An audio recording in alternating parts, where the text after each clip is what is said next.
All right. It's day 5,450 million of the van build. I am hot. I'm sweaty. I'm getting eaten alive by mosquitoes. I'm frustrated and I'm not happy. And that's the truth. We have had a million trillion delays, and we're still here. And we're still working on the van every day. Aside from working on the van, we are working on our business, and basically all the business stuff is falling on me. And that's because Dane's taking the majority of the van, all of the van build. I like paint. So he's doing the van build, and that's amazing, and it's an incredible job. But then, I have the whole business, and it's just a lot. It's a lot. And I'm just thinking about all the reasons I'm freaked out. I'm freaked out to live in a van. I'm not sure about any of it. I keep saying, I just want to throw in the towel. I just want to throw in the towel. I want to be done with this crazy idea. And I think all of the dogs in the neighborhood agree because they're barking.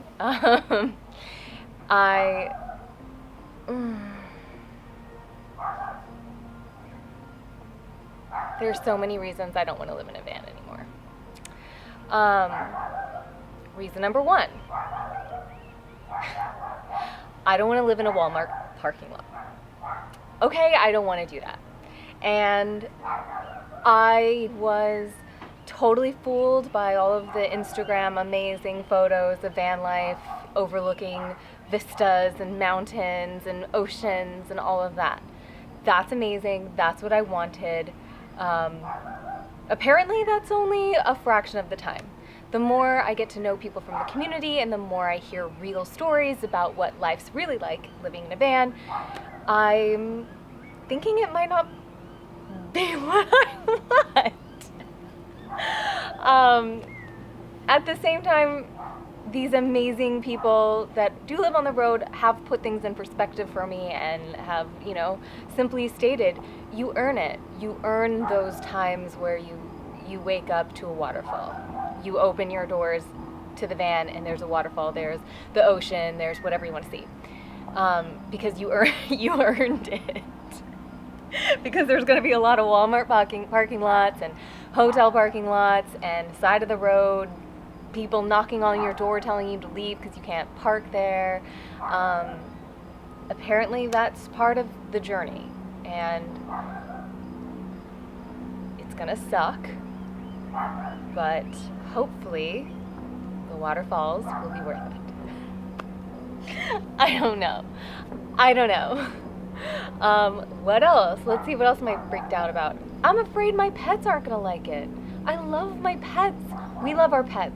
And let me pause to say, we are doing everything humanly possible to make this the most pet-friendly van ever in existence. Chloe, our cat, is getting a full custom bathroom for herself. Her bathroom is better than my bathroom. She has a ventilating fan to make her comfortable. She has a privacy screen. She's got a temperature regulator. They both have a temperature regulator if we ever leave them at any point in time. Also, by the way, the whole van is totally insulated, incredible. We paid top notch to get the best people to insulate the van. Okay, it's not just leaving your dog in a normal car. It's completely insulated. And we have insulations on our window coverings, okay? Also, sorry if you can't hear me because there's dogs and power saws. Because Dane's still building our van. I love you, babe. Back to the pets. They could not be any more comfortable. We are doing everything. We have fans that are on remote controls. Everything's solar powered. The fans are going to be able to go even if we're not there. We're not planning on leaving them for extended periods of time, especially not in warm weather. It's already coming on fall. I don't want to hear it in the comments, okay, about don't leave your pets in the van. This is a house. We're not leaving our pets in our car. We're leaving our pets in our house. It is professionally insulated, and we have a temperature regulator that is connected to both of our phone apps that will let us know if it gets anywhere in the realm of an uncomfortable temperature, okay? Not just like an unsafe temperature, uncomfortable. Because my babies will not be uncomfortable, okay? So, that being said, even though we're taking every precaution, I'm still scared that they're not going to like it. And if they don't like it, then I'm not going to like it. But we won't know until we do it, so I guess, like, what am I worrying about? Like I said, I just have had way too much time to think. It's been 2 months that we have been here at my in-laws. Most amazing people in the world. I don't know how they haven't killed us or kicked us out yet. Like, we're all sharing one bathroom, and I don't really know how we're still here. God bless Paul and Michelle Griffin, because they are putting up with us and all this crazy nonsense. What else am I freaked out about? There were more reasons. Oh, smells. Yeah. Let's talk about all the smells that I'm freaked out about. Again, have taken every precaution. We got the Rolls Royce of composting toilets. Like, you can't get a better one. And everybody on the interwebs says, oh, it's amazing, it doesn't smell at all, like, it's fantastic, la da da. I hope so. I hope so. Because if it smells, we're not gonna last 3 days in that thing. And we have spent months building it. But I'm not gonna live in a stinky, just not gonna live in a stinky tin box. So yeah, it better not smell. Better not smell. And I'm sure all of you out there are like, well, you have a cat. How is your van not going to smell? Not only do you have a cat, but you have a dog too. Okay, I say I have lived in really small studio apartments in both New York and Los Angeles with a cat, and it didn't smell. I have over 10 years of experience controlling cat litter smells. Even when I have people come and pet sit for me sometimes, when I was living in those studios, the people couldn't find the litter box. They were like, I don't even know where it is. Because, and if it smelled, they'd be able to like sniff it out probably, right? They like couldn't even find it. They had to call me and be like, where's your litter box? I'm trying to change the litter. So I'm confident that that's not going to be a huge issue. Are vans like different than apartments? Do they smell more? I don't know. I'm freaking out right now. And I decided to put up this camera right now because I'm losing it. I am crazy right now. I might start crying at any second. This is the real stuff, and you need to know if you are considering building a van, like, maybe don't do it. I'm just saying. Ugh. What else am I freaked out about? There's like 5 million things. Oh! Let's talk about the most important thing. I'm worried we don't have enough space for our business. And at the end of the day, that is what's most important to me right now. I mean, aside from family and our relationship, which, build a van, that'll test your relationship. Aside from that, the business is the most important thing. We've put everything we have into it. We just spent several months in Canada at the most amazing business accelerator program. I'm on fire for Wildland Organics. Like, I want to do everything to make it so successful. And we've, like I said, been working equal amounts of time on the van and the business these last few months, and we're living in a house with his parents, and there's not enough room here in their house. Like, we've got samples and bottles and vessels and all kinds of stuff just everywhere. I don't know how we're going to fit all of this and continue to be able to thrive and do what we need to do for the business in like such a small space, especially because we're a product driven business. We're not freelancing and like graphic designers or something like that, like we have product, we have like physical oils and shampoo bars, and we're going to what do you call those things? The trade shows. We're going to trade shows, and we need to carry all of our stuff. And how are we going to do that? I don't know. Like, where's it going to fit? If you have ideas, comments below, please.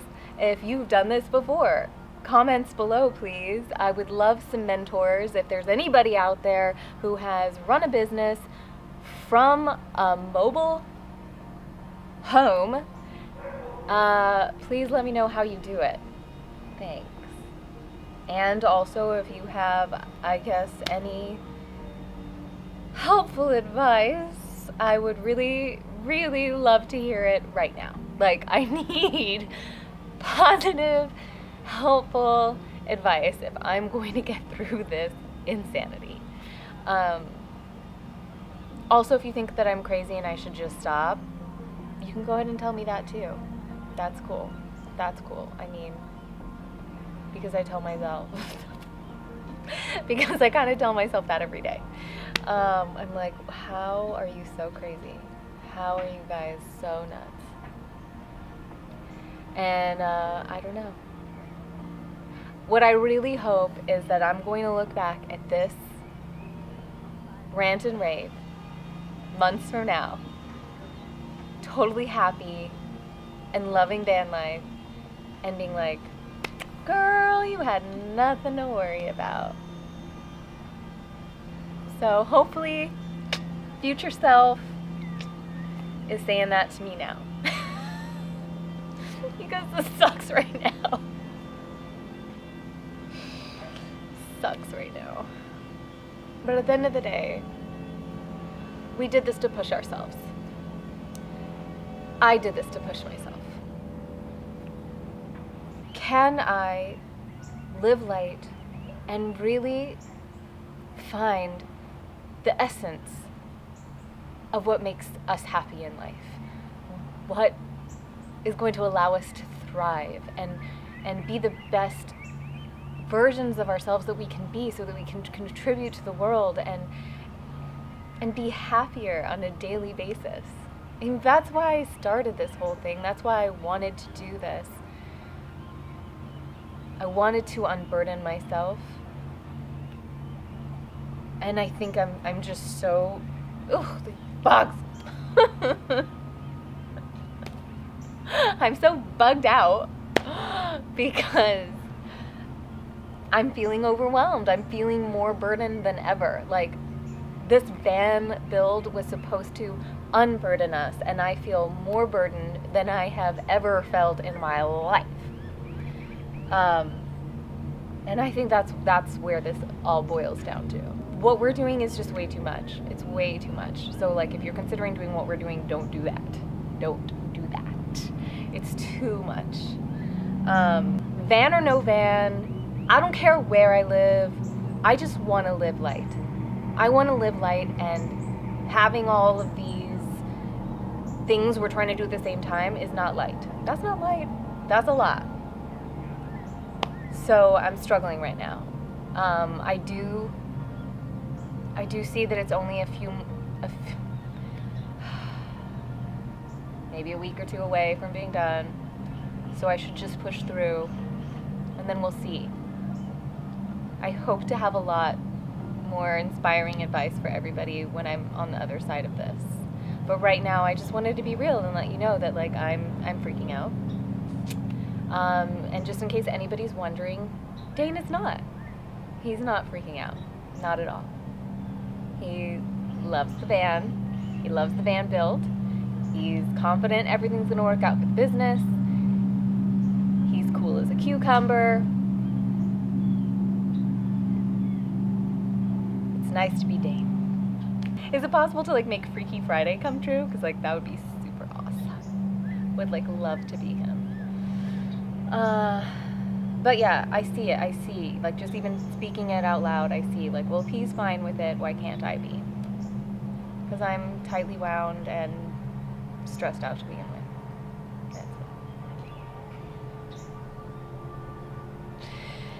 So I'm gonna take a deep breath right now. Because I don't take enough of them. And listen to the birds. I know that there's a tree full of monarchs right behind me. That is so beautiful. And there's so much beauty and joy in every day. And we're so lucky to be on this journey, as hard as it is, or as overwhelming as it can feel. And it's going to be a transformative experience. So let's hit the road! Hopefully soon.